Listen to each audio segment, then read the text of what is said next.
Hello everyone, welcome to this amazing platform intense focus academy. तो ठीक है, आज का लेक्चर स्टार्ट करते हैं हम लोग। आज का हम लोग का हेडिंग है स्ट्रक्चर ऑफ आरबीसी।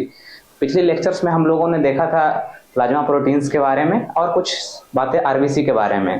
तो कुछ देखे थे, उसका कुछ टर्म देखे थे, स्पेरोसाइटोसिस मतलब स्फेरिकल आरबीसी हो जाते हैं, और बहुत सारी चीज, डर्मेटोफाइट, सिकल सेप आरबीसी को बोलते हैं डर्मेटोफाइट।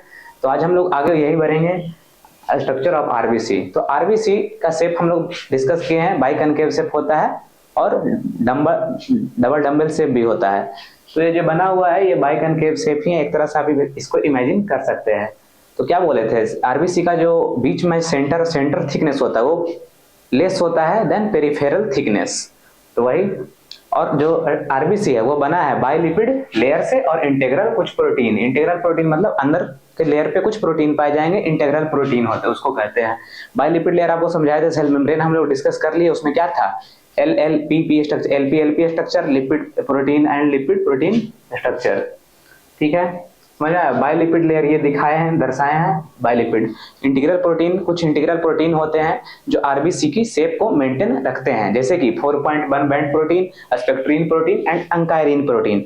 आपको सिर्फ यहाँ पर नेम जानना है प्रोटीन का, याद है, याद धीरे धीरे पढ़ते पढ़ते याद हो जाता है। ठीक है, 4.1 protein, spectrin protein and ankyrin protein. तो क्या लिख रहा है, जो सेल मेम्ब्रेन है वो आरबीसी को लिपिड लेयर से बना हुआ है और इंटीग्रल प्रोटीन से बना हुआ है। ये क्लियर है बात। जो इंटीग्रल प्रोटीन होता है उसमें इंटीग्रल प्रोटीन ऊपर जो आरबीसी में प्रेजेंट होते हैं उनका नाम है 4.1 band protein, ankyrin protein and spectrin protein. ठीक है, और यही जो तीन प्रोटीन है वो आरबीसी की शेप को मेंटेन रखते हैं। लिखा है this three integral proteins maintain biconcave shape of RBC. RBC का शेप टिपिकली कैसा होता है, बाइकनकेव। वही बाइकनकेव शेप को बाइकनकेव शेप आरबीसी का ये तीन प्रोटीन मेंटेन करके रखते हैं। क्लियर है। आगे हम लोग देखते हैं इनहेरिटेंस स्पेरोसाइटोसिस। स्पेरोसाइट पिछली क्लास में हम लोग को इसका टर्म बताए थे, स्पेरोसाइटोसिस मतलब स्फेरिकल आरबीसी। और क्या बताए थे, कैंथोसाइट बताए थे। उसमें क्या होता है, आरबीसी के पेरिफेरी पर हॉर्न लाइक स्ट्रक्चर्स होते हैं, देखने को मिलता है माइक्रोस्कोप में। जब हम लोग देखेंगे तो उसमें हम लोग को हॉर्न लाइक स्ट्रक्चर्स देखने को मिलेंगे पेरिफेरी पर आरबीसी के। तो उसको बोलते हैं कैंथोसाइट। एंड डर्मेटोफाइट किसको बोले थे, सिकल सेप्ड आरबीसी को।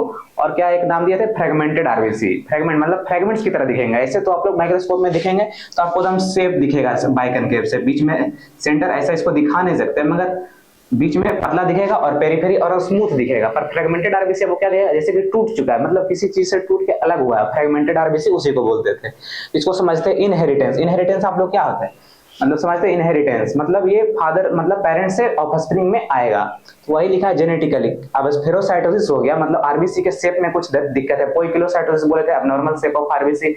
एबनॉर्मल साइज ऑफ आरबीसी क्या होता है, एनाइसोसाइटोसिस। ठीक है, तो जेनेटिकली जेनेटिकली पेरेंट्स से जो आपस में जीन आया है उसमें लो प्रोटीन बन रहा है, वो जीन से लो प्रोटीन बन रहा है, जैसे कि अंकायरिन कम बन रहा है, स्पेक्ट्रीन कम बनेगा और 4.1 बैंड प्रोटीन कम बनेगा। तो इसके कारण क्या होगा, जो आरबीसी का बाइकनकेव शेप वो मेंटेन नहीं रह पाएगा, क्योंकि प्रोटीन कम बना रहा है, या बना ही नहीं रहा है। तो उसकी वजह से जो आरबीसी का बाइकनकेव शेप होता है वो मेंटेन नहीं रह पाएगा, और मेंटेन नहीं रहेगा तो आरबीसी जो होगा वो ओवल होते चल जाएगा, एंड या ओवल या स्फेरिकल शेप होते चल जाएगा। और जिसके कारण डिस्ट्रक्शन ऑफ आरबीसी हिमोलाइसिस हुआ, क्योंकि वो आरबीसी स्प्लीन में जाएगा। स्प्लीन क्या करता है, चेक करता है कि कौन सा आरबीसी का एज हो गया। ऐसे normal life span of RBC कितना होता है, 120 डेज होता है normal life span of RBC. ठीक है, तो वो स्प्लीन में जाएगा, चेक करेगा, यदि वो सुटेबल नहीं है तो उसको क्या मैक्रोफेज से मिलके खत्म कर देगा, डिस्ट्रॉय कर देगा। डिस्ट्रक्शन ऑफ आरबीसी हो जाएगा, जिसको नाम देते हैं destruction of RBC, specifically haemolysis. तो ये क्या लीड करेगा, जब आरबीसी के टूटने से ब्लड कम जाए, आरबीसी टूटेगा तो हेमोग्लोबिन कमेगा ना, तो उसको क्या बोलते हैं, एनीमिया। हेमोग्लोबिन जब 11 ग्राम पर डीएल से कम हो जाता है तो एनीमिया स्पेसिफिक नाम देते हैं। ठीक है, तो आरबीसी टूट जाएगा, हेमोग्लोबिन कमेगा, इसको नाम देते हैं तो टूटने से हो रहा है हिमोलिटिक एनीमिया। आप लोग को एमएसएन में पढ़ने को मिलेगा टाइप्स ऑफ एनीमिया, और बहुत जगह एनीमिया पढ़ने को मिलेगा पूरे नर्सिंग में। हिमोलिटिक एनीमिया लीड्स करता है ये इनहेरिटेंस स्क्लेरोसाइटोसिस। ठीक है, क्लियर है। इनको जिनको फोटो खींचना है, आगे देखते हैं कंपोजिशन ऑफ आरबीसी। आरबीसी में क्या क्या रहता है, तो 62.5% हीमोग्लोबिन होगा, 35% वाटर होगा, और 2.5% में ग्लूकोज आ जाएगा, सिथालिन आ जाएगा, ग्लूटाथियोन आ जाएगा, कुछ एंजाइम्स आ जाएंगे एंड कुछ विटामिन आ जाएंगे। क्लियर है, यहाँ तक बात है। इसमें कुछ सब्सटेंस रहते हैं जैसे ग्लूकोज, सिफेरिन and glutathione and enzymes and कुछ विटामिन रहते हैं। तो ठीक है, जैसे 2.5% हीमोग्लोबिन, 35% वाटर एंड 2.5% में ये सब चीज आ जाएंगी। कंपोजिशन ऑफ आरबीसी यही है, इतना चीज में पाया जाता है। तो हीमोग्लोबिन हम लोग कुछ देख लेते हैं, क्योंकि हीमोग्लोबिन का बहुत ही बड़ा रोल है हमारे आरबीसी में। ये यही है जो बाइंड करता है ऑक्सीजन के साथ, CO2 के साथ, और हमारे बॉडी में सेल्स को ऑक्सीजन या CO2 क्या करता है, अगर CO2 सेल से मेटाबॉलिज्म होकर जो निकलता है उसको बाहर इन्वायरमेंट में रिलीज करता है, और O2 को ये सेल्स को प्रोवाइड करता है और मेटाबॉलिज्म, ठीक है, या एनर्जी सेलुलर रिस्पिरेशन के लिए भी ऑक्सीजन बहुत जरूरी है, समझ रहे हैं। इसलिए हीमोग्लोबिन ही वो ऑक्सीजन को अटैच करके लाता है सेल्स के पास। तो जो समझिए, एक आरबीसी है, एक आरबीसी मॉलिक्यूल में एक आरबीसी है, उसमें 280 मिलियन 280 मिलियन हीमोग्लोबिन होता है। एक आरबीसी में 280 मिलियन हीमोग्लोबिन होता है। और इसमें जो रेड पिगमेंट है, हीमोग्लोबिन की वजह से ही रेड पिगमेंट आता है आरबीसी का। जो आरबीसी को आप लोग बोलते हैं कि रेड कलर का होता है, वो हीमोग्लोबिन की वजह से ही हम लोग बोलते हैं कि उसका कलर लाल होता है। Present in RBC and transporter of oxygen and CO2, ये बता दिया, वो डिस्कस कर लिए कि ऑक्सीजन और CO2 का ट्रांसपोर्टर है। तो एक हीमोग्लोबिन मॉलिक्यूल कंसिस्ट के कितना, 4 haem protein and 4 globin protein. एक जो हीमोग्लोबिन मॉलिक्यूल होगा वो 4 हीम प्रोटीन और 4 ग्लोबिन प्रोटीन को कंटेन किए रहता है। हीम प्रोटीन में आयरन हो जाता है और पायरोल रिंग हो जाता है। पायरोल रिंग क्या होता है, पायरोल रिंग होता है जिसमें कि नाइट्रोजन पाया जाता है, 4 नाइट्रोजन वो आयरन से अटैच होता है, आयरन से अटैच होता है, P+2 है, और 4 नाइट्रोजन आयरन से अटैच होता है, और यही दोनों मिलके रेड कलर देता है हीमोग्लोबिन को। क्लियर, इतना जानिए। एक हीमोग्लोबिन कंसिस्ट 4 हीम प्रोटीन को कंटेन किए रहता है और 4 ग्लोबिन प्रोटीन को कंटेन किए हुए रहता है। ग्लोबिन प्रोटीन में क्या होता है, 2 पॉलीपेप्टाइड चेन होते हैं, 2 alpha and 2 beta. 2 alpha chain होंगे और 2 बीटा चेन होंगे। ये पॉलीपेप्टाइड चेन होते हैं, एक लॉन्ग चेन होता है। इसमें इसका नेमिंग किया गया alpha 141 AA and beta 146 AA, ठीक है।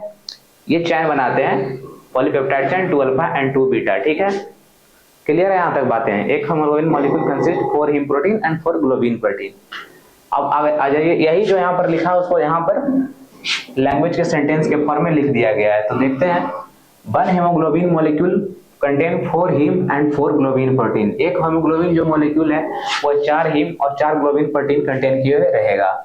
एक हीमोग्लोबिन मॉलिक्यूल है जो 4 आयरन मॉलिक्यूल को कंटेन किए हुए रहता है, क्योंकि देखिए 1 haemoglobin consist of 4 haem protein, और इसमें कितने आयरन, 4 आयरन, वही बोल रहा है 4 आयरन मॉलिक्यूल। और इन द फॉर्म ऑफ, किस फॉर्म में रहता है हमारे बॉडी में आयरन प्रेजेंट, Fe+2 के फॉर्म में। Fe+2 को क्या कहते हैं, फेरस। Fe+3 रहता है फेरिक, ठीक है। इक और अस है +2 एंड इक है +3। फिर आगे देखते हैं, 1 haemoglobin molecule contain 4 protoporphyrin. Protoporphyrin simply pyrrole ring. 1 haemoglobin contain 4 pyrrole ring. And अगला क्या है, 1 haemoglobin molecule contain 4 globin protein. 4 globin protein contain किए हुए रहता है, ठीक है।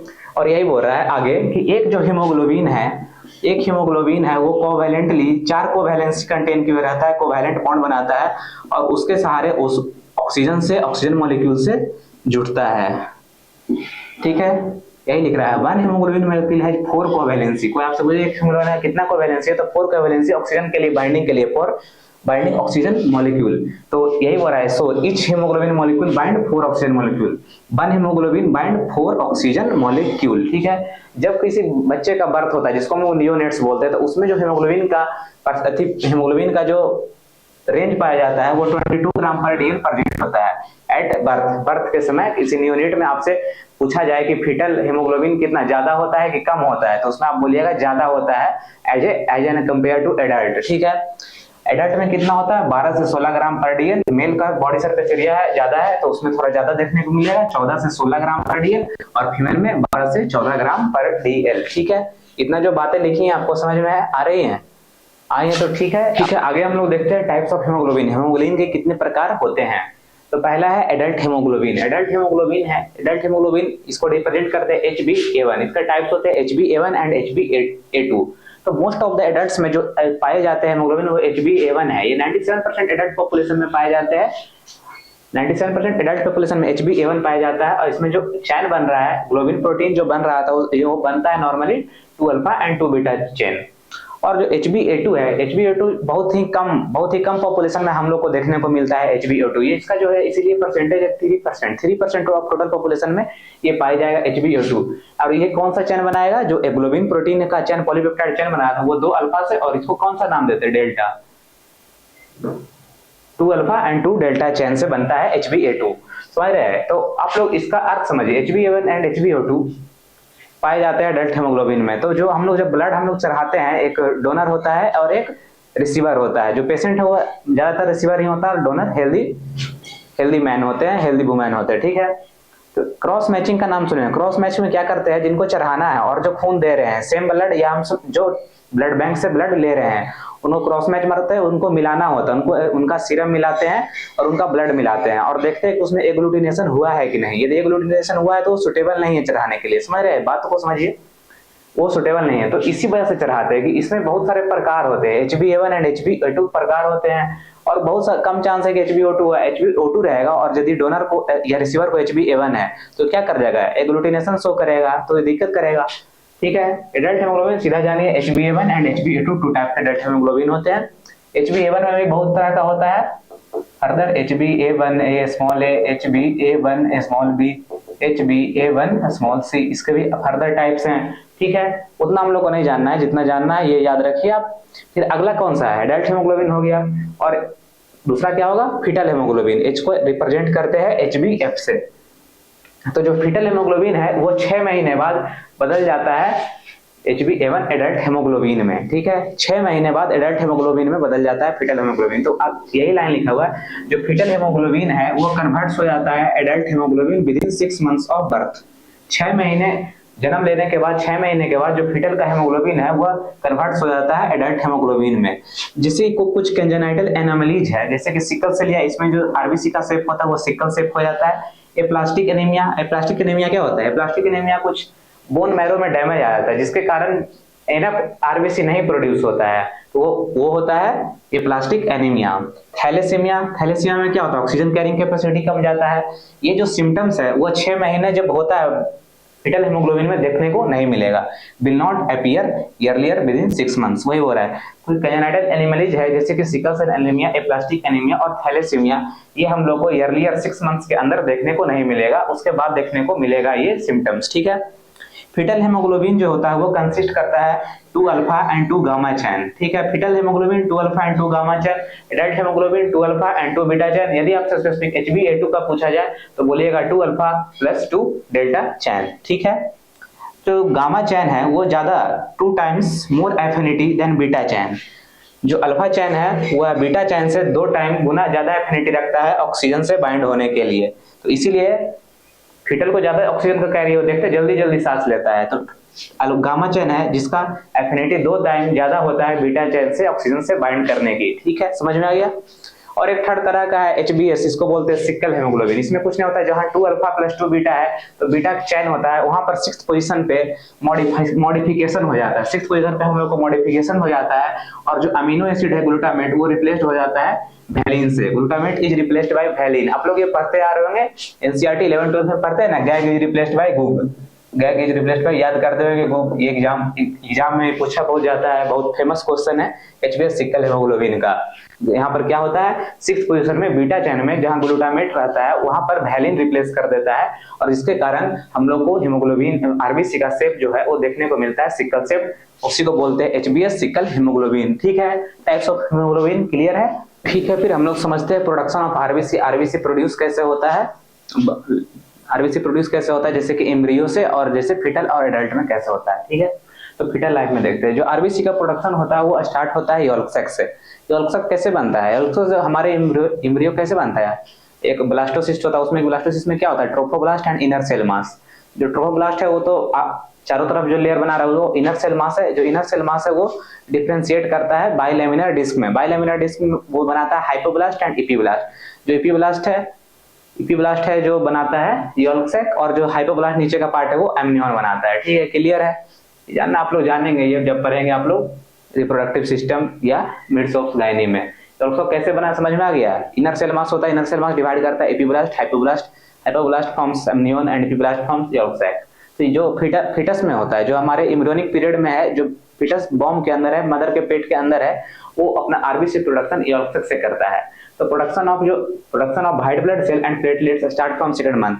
शुरुआत में ही नहीं आरबीसी का प्रोडक्शन होता है, शुरुआत में सिर्फ आरबीसी का प्रोडक्शन होता है, दूसरे मंथ के बाद व्हाइट ब्लड सेल और प्लेटलेट्स का प्रोडक्शन होना स्टार्ट होता है। तो फर्स्ट 1 से 2 मंथ ऑफ एम्ब्रियोनिक लाइफ, पहला 2 महीना, फर्स्ट और सेकंड मंथ जो आरबीसी प्रोडक्शन होता है ये यॉर्क सेक्स से होता है, ठीक है। 3 से चौथे मंथ में जो एम्ब्रियोनिक लाइफ का 3 से चौथा मंथ है उसमें प्रोड्यूस करेगा liver, spleen and lymph node. क्यों? क्योंकि ऑर्गेनोजेनेसिस कंप्लीट हो जाता है, ऑर्गेनोजेनेसिस कंप्लीट हो जाता है 3 से 4 मंथ तक फीटस में, ठीक है, समझ में आया। ऑर्गेनोजेनेसिस मतलब ऑर्गन जेनेसिस का फॉर्मेशन, ऑर्गन फॉर्मेशन कंप्लीट हो जाता है 3 से 4 मंथ के। इसीलिए जब 3 से 4 मंथ ऑफ एम्ब्रियोनिक लाइफ में प्रोड्यूस करने लगता है RBC, liver, spleen and lymph node, ठीक है। यहाँ पर क्वेश्चन बनने योग्य बातें हैं, यहाँ पर क्वेश्चन बन सकता है, याद रखिएगा। चौथे मंथ से हम जो फीटस में है हेमाटोपोएसिस स्टार्ट हो जाता है। और हेमाटोपोएसिस कहाँ स्टार्ट होगा? रेड बोन मैरो में, रेड बोन मैरो में होता है हेमाटोपोएसिस स्टार्ट। हेमाटोपोएसिस मतलब formation of RBC, WBC and platelets, ठीक है। Complete haematopoiesis in red bone marrow, complete haematitis red bone marrow में एट टर्म में होने लगेगा। बच्चा जब 38 वीक्स का हो जाएगा, फीटस जब 38 वीक्स ऑफ प्रेगनेंसी में चल जाएगा तब कंप्लीट हेमाटोपोएसिस होने लगेगा। और जब बच्चा बाहर निकल जाएगा, ये क्या बोल रहा है? Intra uterine life, haematopoiesis occurs in red bone marrow, intra uterine life में, मतलब intra within the uterus, ये बाहर नहीं निकला है, सॉरी, इंट्रा यूटेराइन लाइफ मतलब within the uterus life में जो हेमाटोपोएसिस अकर होगा वो रेड बोन मैरो में ही होगा। तो बोन मैरो जो होता है नॉर्मल 2 से 2.5 लीटर होता है, इसमें बोन में प्रेजेंट होता है, इसका जो कंटेंट बोन में बोन मैरो प्रेजेंट होता है और उसका नॉर्मल होता है 2 से 2.5। तो बोन मैरो 2 तरह के पाए जाते हैं, red bone marrow and yellow bone marrow. तो रेड बोन मैरो में हम लोग को जनरली हेमाटोपोएसिस देखने को मिलता है। जो बोन मैरो है वो बोन मैरो जो कंसिस्ट करने ये हुए रहता है, bone marrow consist osteoblast and osteocyte and haematopoietic stem cell. Osteoblast आपको पिछले बहुत पहले लेक्चर में हम बताए हैं, ब्लास्ट मतलब क्या होता है? फॉर्मिंग सेल, क्लास्ट मतलब डिस्ट्रॉइंग सेल एंड साइट मतलब सेल। और bone forming cell, bone destroying cell and bone cell and haematopoietic stem cell. जो ऑस्टियोब्लास्ट होता है वो क्या करेगा? बोन को फॉर्मेशन करेगा। क्लास्ट क्या हुआ कि जहां पर ज्यादा हो गया, बोन मतलब ज्यादा हो गया, उसको क्या डिस्ट्रॉय करेगा। बॉडी में कैल्शियम ज्यादा हो रहा है, डिस्ट्रॉय इसलिए ज्यादा हो रहा है क्योंकि ऑस्टियोक्लास्ट बेकाबू अपना काम कर रहा है। ऑस्टियोसाइट क्या हो गया? बोन सेल्स हो गया, वही जो नॉर्मल बोन के सेल्स में पाए जाते हैं उसको बोलते हैं osteocytes. And haematopoietic stem cell जो फर्दर क्या RBC, WBC and platelets produce करेगा। तो देखिए in adult red bone marrow adult में कहां देखने को मिलता है? हेड ऑफ लॉन्ग बोन, जो कुछ लॉन्ग बोन है, जैसे कि हम लोग ये फीमर को देख लेते हैं, फीमर को देखेंगे उसमें ऐसे कुछ रहता है, ये अटैच पार्ट हो गया, अटैच पार्ट हो गया, ये लॉन्ग बोन हो गया। तो इसका हेड होगा उसमें रेड बोन मैरो पाया जाएगा, ठीक है। और चिल्ड्रन में कहाँ पाया जाएगा? चिल्ड्रन में red bone marrow flat bones में पाए जाते हैं। फ्लैट बोन्स कौन सा हो गया? स्टर्नम हो गया, वर्टिब्रा हो गया। फिबुला कहाँ होता है? लेग्स में पाए जाते हैं। Tibia and fibula lower leg में पाए जाते हैं। Tibia and fibula and long bones कुछ लॉन्ग बोन्स में भी पाए जाते हैं, ठीक है। ये क्लियर है? एडल्ट में जो रेड बोन मैरो कहाँ पाए जाएंगे? Head of long bone. और चिल्ड्रन में फ्लैट बोन्स में जैसे कि sternum, vertebra, fibula, long bone, ठीक है। हम लोग प्रोडक्शन देखते हैं कैसे होता है। तो बोन मैरो में आपको बताया है, बोन मैरो में क्या होता है? पीएचएससी, पीएचएससी क्या होगा? Pluripotent haemopoietic stem cells, pluripotent haemopoietic stem cells, ठीक है, क्लियर है। बोन मैरो में क्या प्रेजेंट होंगे? Pluripotent haemopoietic stem cells. कहां प्रेजेंट होंगे? रेड बोन मैरो में, क्योंकि रेड बोन मैरो ये कर रहा है production of RBC, WBC platelets, ठीक है। तो प्लूरिपोटेंट हेमोपोएटिक स्टेम सेल्स हो गया। ये फर्दरली डिवाइड रहते हैं, एक तो होते हैं myeloid progenitor cells, sorry myeloid progenitor cell and lymphoid progenitor cells. तो नाम से ही पता है, तो लिम्फोइड हो गया। इसमें क्या फॉर्मेशन होगा? लिम्फोब्लास्ट का, लिम्फोब्लास्ट मतलब forming cell, lymphocyte forming cell. तो ये लिम्फोब्लास्ट फर्दर बनाएगा लिम्फोसाइट्स, और ये फर्दर क्या बनाएगा? B lymphocyte, T lymphocyte, T lymphocyte blood में जाएगा और फिर कहां जाएगा? ये अपना मैच्योरेशन के लिए थाइमस ग्लैंड के पास जाता है, वहां से मैच्योर होने के बाद ये अपना ब्लड में सर्कुलेट होगा, और बी लिम्फोसाइट डायरेक्ट ब्लड में जाता है, ठीक है, क्लियर है इतना बात। और जो माइलॉइड प्रोजेनेटर सेल है वो फर्दर इसमें कुछ स्टेम सेल्स देखने को मिलेंगे, CFU and CFU-MEG and CFU-GM, ठीक है। CFU क्या होता है? CFU होता है, नाम से पता चल रहा है CFU क्या होगा। ये क्या प्रोड्यूस करेगा? ई से तो इरिथ्रोसाइट, इरिथ्रोब्लास्ट प्रोड्यूस करेगा, MEG से मेगाकैरियोब्लास्ट और GM से ग्रेन्युलोब्लास्ट या मोनोब्लास्ट। CFU होता है कॉलोनी फॉर्मिंग यूनिट, इसी का नाम है CFU, colony forming unit. CFU क्या होता है? कॉलोनी। एक कॉलोनी बनाएगा forming unit, colony forming unit होता है। तो इसमें तीन तरह के कॉलोनी फॉर्मिंग यूनिट होते हैं, CFUE, CFUMEG एंड CFUGM। तो इससे पता चल रहा है इरिथ्रोब्लास्ट प्रो इरिथ्रोब्लास्ट का फॉर्मेशन करेगा और प्रो इरिथ्रोब्लास्ट फर्दर इरिथ्रोसाइट का फॉर्मेशन करेगा, मतलब RBC। ठीक है। CFUMEG से ME से क्या समझ में आ रहा है? मेगा कैरियोब्लास्ट होगा। मेगा कैरियोब्लास्ट इज फिर फर्दर क्या बनाएगा? Mega karyocyte. CFUGM का नाम हो गया ग्रैनुलोब्लास्ट या एक होता है मोनोब्लास्ट। M से मोनोब्लास्ट एंड G से ग्रैनुलोब्लास्ट। ग्रैनुलोब्लास्ट को और क्या नाम देंगे? माइलोब्लास्ट। ठीक है। मोनोब्लास्ट क्या फॉर्मेशन करेगा? मोनोसाइट का फॉर्मेशन करेगा। और ग्रैनुलोब्लास्ट मतलब ग्रैनुलर सेल्स का फॉर्मेशन करेगा WBC में। तो ग्रैनुलर सेल्स कौन थे? Neutrophils, basophils and eosinophils. Eosinophils का दूसरा नाम क्या था? एसिडोफिल्स। ठीक है। और इसका नाम क्यों पड़ा था? क्योंकि ये न्यूट्रल डाई एसिड या बेसिक डाई से दोनों से स्टेन हो जा रहा था। बेसोफिल्स से नाम पड़ा क्योंकि बेसिक डाई से स्टेन हो रहा था और इओसिनोफिल्स एसिडिक डाई से स्टेन हो रहा था, इसलिए नाम पड़ा इओसिनोफिल्स। क्लियर है इतना बात? अब थोड़ा कुछ क्वेश्चन आपको इस पर बन सकता है। क्वेश्चन बन सकता है क्या? Precursor cell of lymphocyte. Precursor cell of lymphocyte क्या है? लिम्फोब्लास्ट। ये टेबल याद रहेगा, बन जाएगा। Lymphoblast is the precursor of lymphocyte. Precursor cell of erythrocyte तो क्या होगा? इरिथ्रियोब्लास्ट। इरिथ्रियोब्लास्ट हो जाएगा इरिथ्रियोसाइट का precursor. Precursor cell of granulocyte. Granulocyte का सेल क्या होगा? ग्रेनोब्लास्ट या माइलोब्लास्ट। ग्रैनुलोब्लास्ट या माइलोब्लास्ट। ठीक है। दिक्कत है कोई? Precursor cell of monocyte. Monocyte का प्रीकर्सर मोनोब्लास्ट। सिर्फ ब्लास्ट लगा देना है। मोनोसाइट बोल रहा है मोनोब्लास्ट। प्लेटलेट का सिर्फ याद, प्लेटलेट और क्या बोलते हैं? Mega karyocyte. Mega karyocyte. ठीक है। तो ये कैसे बनेगा? Mega karyoblast. Mega karyoblast. ठीक है। क्लियर है? और इरिथ्रोपोएसिस जो होता है वो कंप्लीट हो जाता है 7 डेज में। Erythropoiesis complete in 7 days.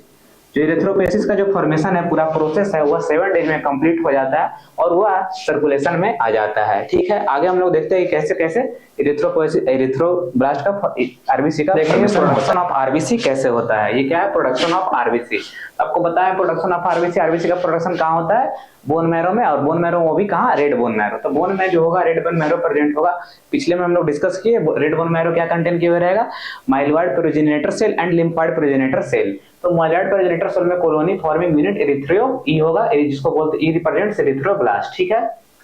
तो CFU ये फॉर्मेशन क्या करेगा? प्रो इरिथ्रोब्लास्ट का। Proerythroblast RBC forming cell proerythroblast. फिर ये फर्दर बेसोफिलिक इरिथ्रोब्लास्ट में कन्वर्ट होगा। बेसोफिलिक इरिथ्रोब्लास्ट में कन्वर्ट होगा और इसको क्या ना, इस यहाँ पर से HB हेमोग्लोबिन का फिलिंग स्टार्ट हो जाता है। जो प्रो इरिथ्रोब्लास्ट है उसका जो न्यूक्लियस हम लोग को देखने को मिलेगा 20 माइक्रोमीटर न्यूक्लियस। हम लोग पढ़ते आ रहे हैं कि RBC में कोई न्यूक्लियस नहीं होता। RBC में नो न्यूक्लियस प्रेजेंट है। RBC क्या also known as erythrocyte. Erythrocyte में नो न्यूक्लियस होता है, नो न्यूक्लियस प्रेजेंट। तो ये जो प्रो इरिथ्रोब्लास्ट फर्दर कन्वर्ट होगा बेसोफिलिक इरिथ्रोब्लास्ट और इसको क्या नाम देते हैं? और एक नाम ईयरली नॉर्मोब्लास्ट।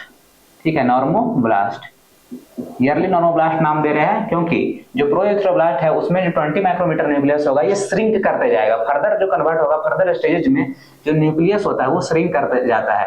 न्यूक्लियस में यहाँ 20 माइक्रोमीटर का था, यहाँ पर न्यूक्लियस 15 माइक्रोमीटर का न्यूक्लियस बचा रह गया और जो हेमोग्लोबिन है उसका फिलिंग स्टार्ट हो जाता है ईयरली नॉर्मोब्लास्ट में।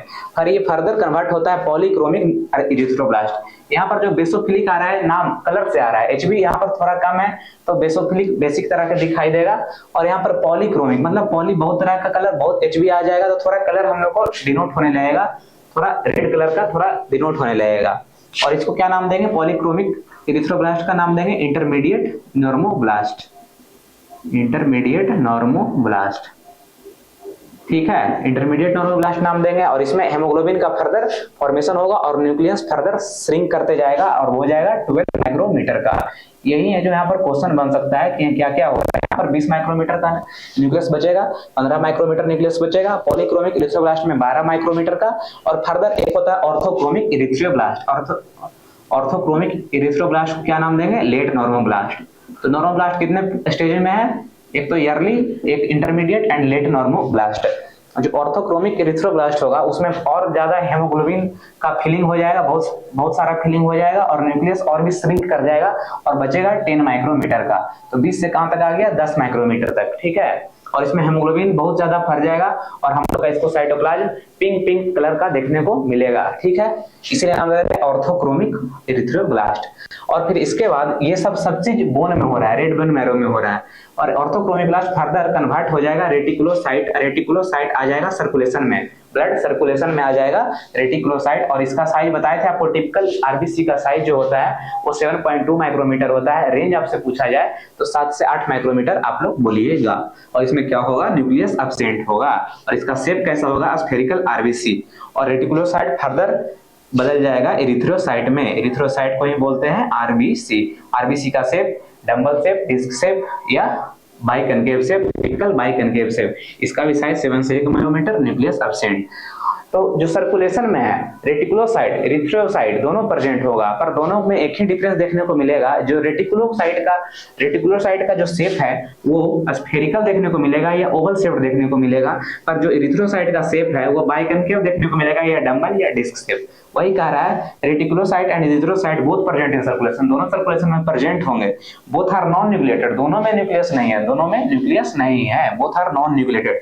क्वेश्चन बन जाएगा न्यूक्लियस एब्सेंट किसमें रहता है, आरबीसी में नो, मैच्योर आरबीसी में। आपसे यदि वो yearly RBC that is pro erythroblast, normoblast में पूछा जाए तो आप लोग बोलिएगा न्यूक्लियस प्रेजेंट होता है। पर आपसे बोलेगा मैच्योर आरबीसी में न्यूक्लियस एब्सेंट होता है, ये प्रेजेंट होता है, तो एब्सेंट होता है मैच्योर आरबीसी में न्यूक्लियस। याद रखने वाली बातें हैं। और आपको बताया रेटिकुलोसाइट एरिथ्रोसाइट दोनों सर्कुलेशन में प्रेजेंट होगा। दोनों को पहचानने का नियम यह है कि रेटिकुलोसाइट का शेप जो होगा वो स्फेरिकल होगा या ओवल शेप्ड होगा, और एरिथ्रोसाइट का जो शेप होगा वो डिस्क शेप होगा, ये डंबल शेप होगा, ये बाइकनकेव शेप होगा। आगे बढ़ते हैं। आरबीसी की लाइफ स्पैन कितनी होती है, जो हम लोग है एडल्ट में जो लाइफ स्पैन होती है 120 डेज का होता है, 120 दिन का होता है एडल्ट में। लाइफ स्पैन ऑफ आरबीसी वो सर्कुलेशन में मतलब 120 दिन तक प्रेजेंट रहेगा, उसके बाद वह मर जाएगा। कहाँ जाके मरेगा, स्प्लीन में। स्प्लीन को और क्या कहते हैं, ग्रेवयार्ड ऑफ आरबीसी, ठीक है। न्यूबॉर्न जो नया जन्मा हुआ बच्चा है, नया बच्चा जन्म बच्चा न्यूबॉर्न, उसका जो लाइफ स्पैन होता है आरबीसी का वो 90 डेज का होता है। प्रीटर्म बेबीज में, प्रीटर्म जो मतलब 38 टर्म से पहले पैदा लिए हैं उनमें 80 से 90 दिन तक होता है लाइफ स्पैन। और जो फीटस में मतलब जो अभी मदर के बूम में है, मतलब बॉम में प्रेजेंट है, यूट्रस में इंट्रायूटरल लाइफ, उसका life span of RBC less than 80 days होता है, ठीक है। इतना क्लियर है।